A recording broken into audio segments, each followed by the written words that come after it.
Story 1. When my dad was still in the military, he was in charge of a group of soldiers. One of them was a female who he said probably had mental issues. He has no idea how she even got in, but she did. This female soldier befriended another soldier. Because of her issues, she trusted him without question very quickly.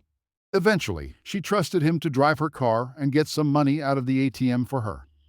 This little jerk took her car, completely emptied her account, and then went AWOL. Now, this girl was about to leave the army due to her issues, and that money was all she had to help her once she was out, so she was devastated. They eventually found the guy, and he was brought before my dad since my dad was his superior officer. Now, I'm not entirely sure why, but they wouldn't just straight up arrest him and send him to fill sandbags in the Texas heat at the base's jail. My dad said something about the legal process taking a while for a Chapter 10 or something like that. In other words, the civilian police couldn't arrest him since he was under military jurisdiction, and the military couldn't do anything because it was being investigated or processed. So anyway, my dad couldn't find a way to send him to the jail. And this guy is all cocky like, I don't regret it one bit. She's just silly for letting me have access. Not my fault she's silly. My dad was looking for any way to punish this guy until he found out the most borderline illegal thing he could. He ended up going to the guy, still sitting there with this smirk on his face, and my dad said, well, since you don't show any remorse and I can't send you to fill up sandbags, here is what you're going to do. I got a job for you. Your job is to sit in this tiny room and make sure the paint doesn't peel. No one could talk to him. He would leave to eat. He ate in an isolated room facing the corner and to go to the bathroom. That was it. Also, my dad was only required to give him 4 hours of sleep. So, he could leave the room at midnight, and at 4 in the morning, he was woken up to make sure that paint didn't peel. My dad even decided to have some fun with him. One day he went in and said, I feel like being nice today. I'm going to let you read today's paper. The guy was overjoyed at the prospect of getting to read the newspaper. All he had done was stare at a wall and didn't even know what was going on in the outside world. Right as he started to read, my dad took it away immediately and said, actually, never mind. You're silly. Can't believe you trusted me. Then left again. After a few days, the guy couldn't take it. He called his attorney and begged for him to find a way to send him to the base's jail so he could fill sandbags instead of staring at a wall making sure the paint doesn't peel. But the attorney couldn't find a way to make it happen.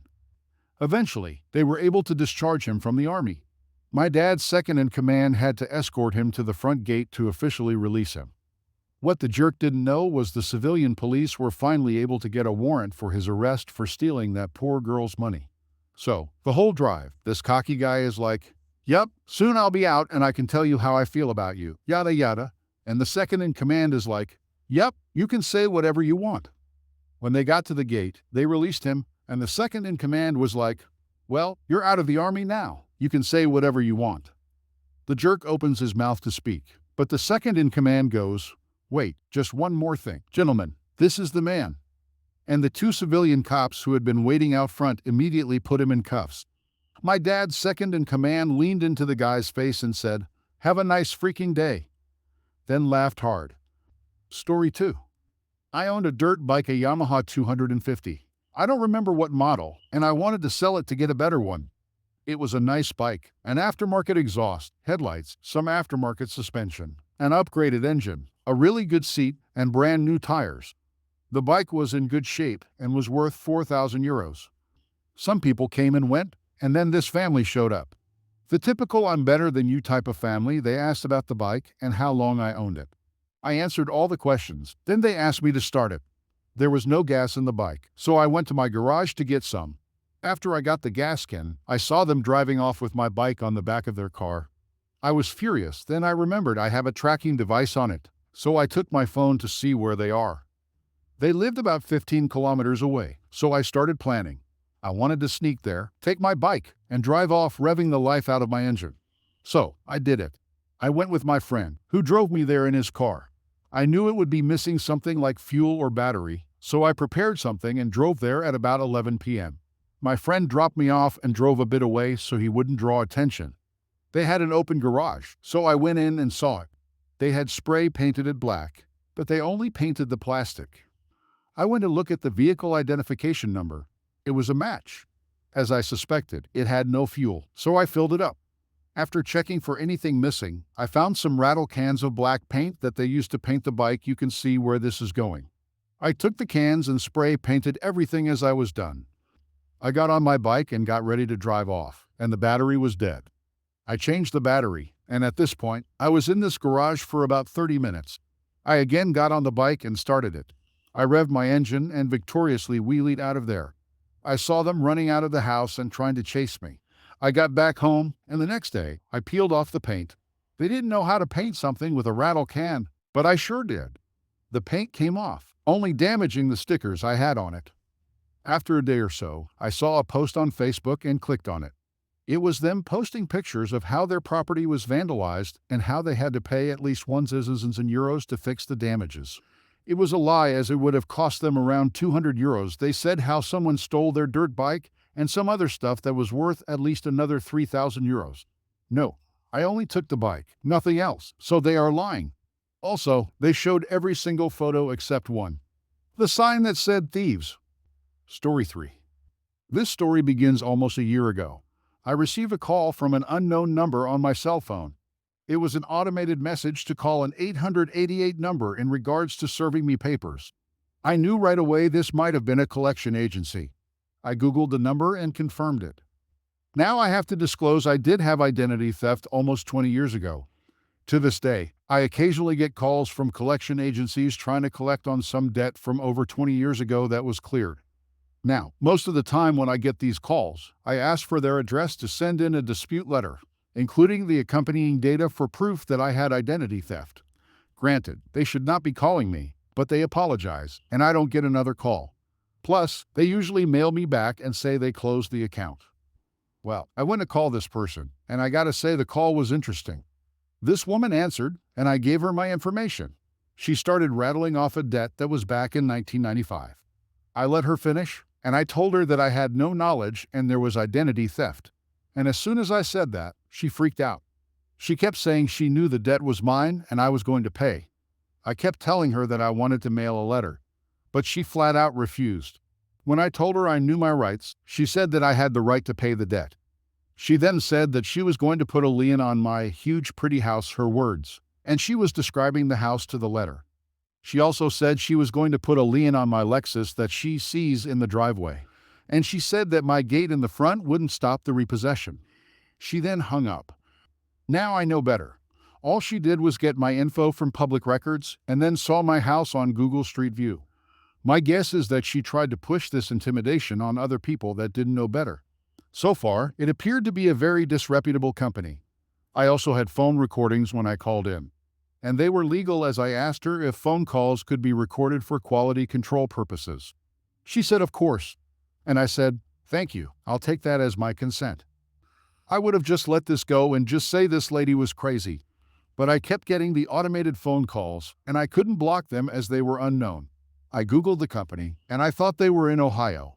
A couple of flags that led me to believe this were that the person who owned this company in Ohio was being indicted with charges and was an attorney.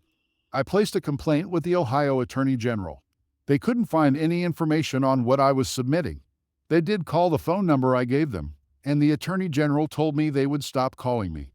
But that is all the Attorney General could do. I also complained to the Federal Consumer Finance Bureau, which is supposed to be looking into these issues, but they blew me off. Well, 3 months later, I called this number. I had an idea of maybe pressing buttons when I called in to see if I could get more information about the company through the interactive voice response system. Well, that paid off. As soon as I pressed 0, I got a different company name. I Googled that company and got tons of complaints. This led me to the company existing in New York. I complained to the Attorney General of New York with all of my info. I did quite a bit of research over the next couple of weeks and found out a whole bunch of information, such as the owner. I found out that the address where the company no longer received mail was at the owner's address, their Facebook account, etc. I then got another one of those unknown phone calls. But this time, it was a different company. I'm sure you get what I am getting at. The company just keeps changing the name, but the parent company still calls. I finally had enough of this. I got a private investigator involved, and they were quite satisfied with all the information I got so far, so I let him do his business. Well, he calls me back, saying that this company isn't even registered, and it's run by this one lady. I find out the rude lady whom I am talking to is the supposed owner, but not running a legitimate business. I got a process server to file a claim in New York. Granted, I think I could have done it where I was at, but I was heading up to that area in New York anyway, as I had some family reasonably close. The problem was she was not able to be served.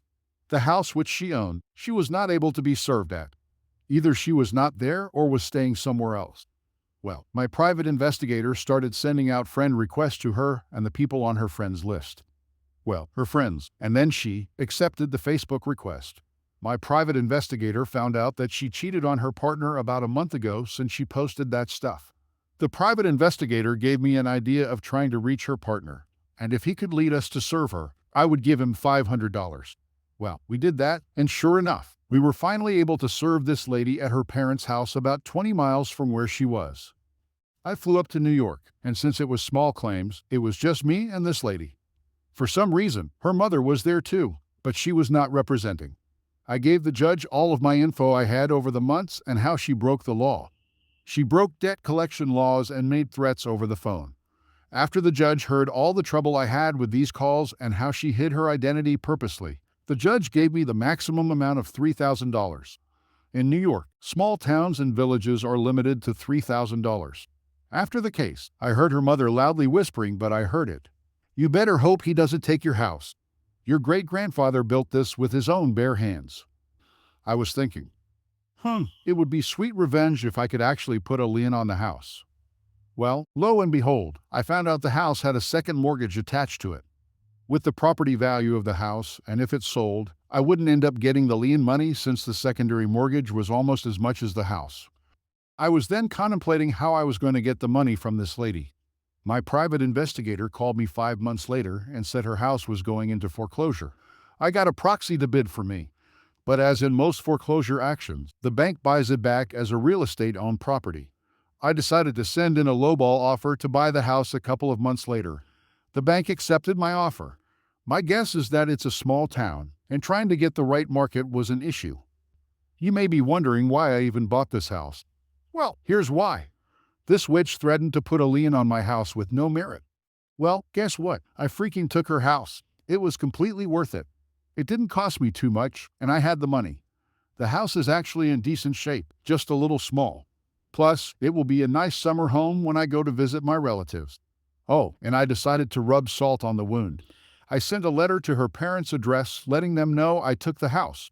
I told them that if her daughter wouldn't be in the business of scamming people, they might not have lost the house. I also found out that the Attorney General of New York is now investigating this lady.